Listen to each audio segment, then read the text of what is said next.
Devocional. Um pouco de luz. 11 de fevereiro de 2026, por Alceu Figueiredo. Bandeirantes da fé. Hoje falamos de uma antiga profissão, não no sentido comercial, visando lucro. Falamos de homens e mulheres que se tornaram colportores. E o que eram colportores? Eram mercadores que iam de casa em casa oferecendo produtos que carregavam ao redor do pescoço. Daí a origem da palavra, col, ao redor do pescoço, e porter, carregar. Colportor, aquele que carrega e leva adiante. Um desses moradores das montanhas chamava-se Jean Garvia. Ele e sua família percorriam as regiões montanhosas oferecendo seus produtos. Caminhavam até 20 quilômetros por dia. E muitas vezes trocavam por qualquer coisa nativa, pois as regiões eram improdutivas. Na estação de esqui Deus Alpes, no sudeste da França, existe um pequeno museu. Entre esculturas de gelo encontra-se a imagem de um colportor. Uma homenagem a esses desbravadores. Eram homens encontrados nas montanhas, atravessando geleiras. Por meio deles, pessoas tinham acesso a produtos que jamais conheceriam de outra forma. Mas algo maior aconteceu. Os proclamadores das boas novas de Jesus perceberam ali uma oportunidade.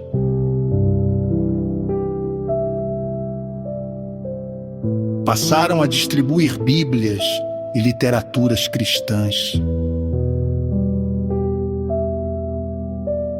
alcançando os rincões mais distantes e pessoas de todas as classes sociais.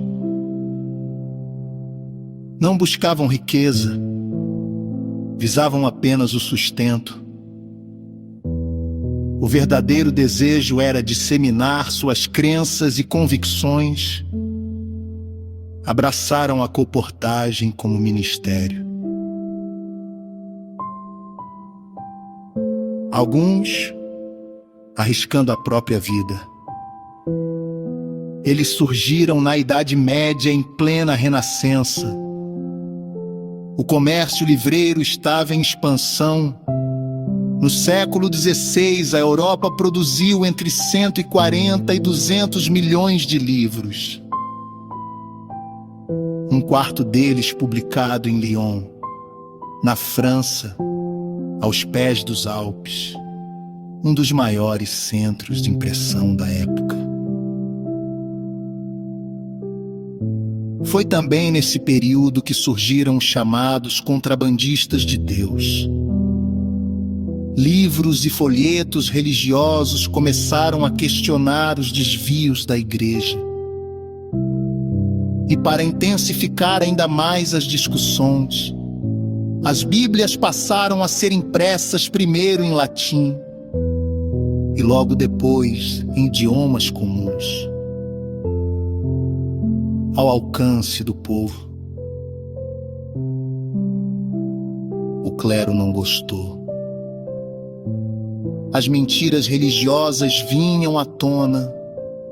Em 1525, o parlamento francês proibiu que as pessoas possuíssem a Bíblia no idioma do povo.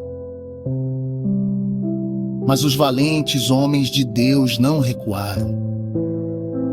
Os colportores começaram a contrabandear Bíblias por toda a França.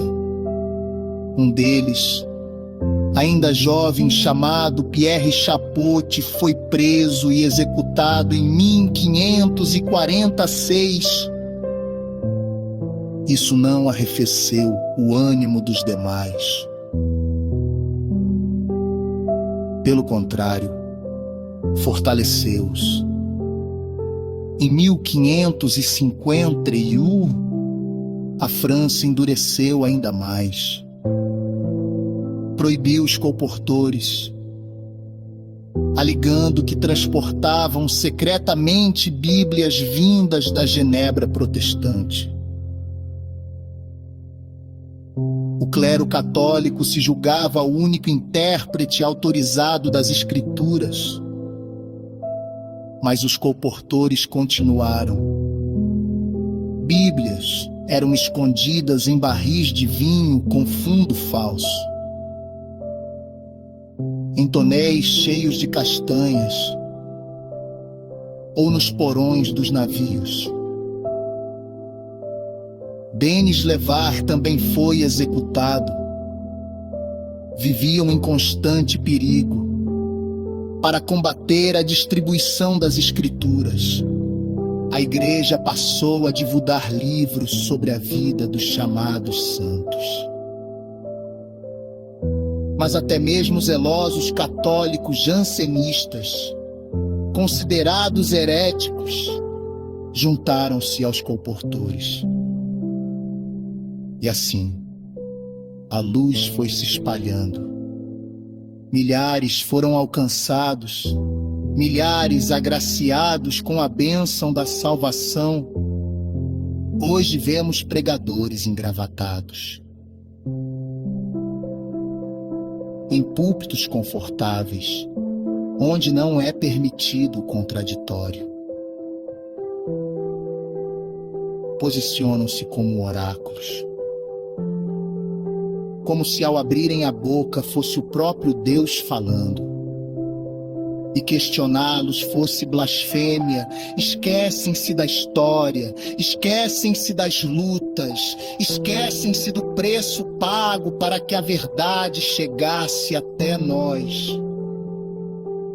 Alguns chegam a afirmar que receberão a vida eterna como salário pelo serviço cristão.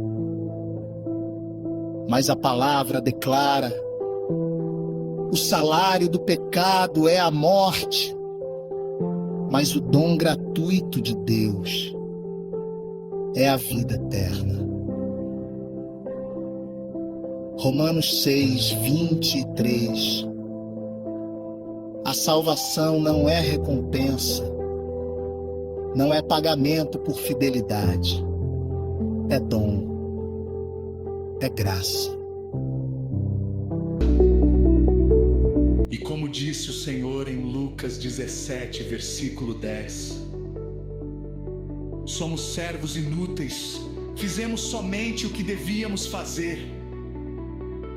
Que nunca nos esqueçamos dos bandeirantes da fé, que nunca desprezemos o privilégio de ter a palavra em nossas mãos, porque houve quem atravessasse montanhas, enfrentasse prisões e entregasse a própria vida para que hoje tivéssemos um pouco de luz.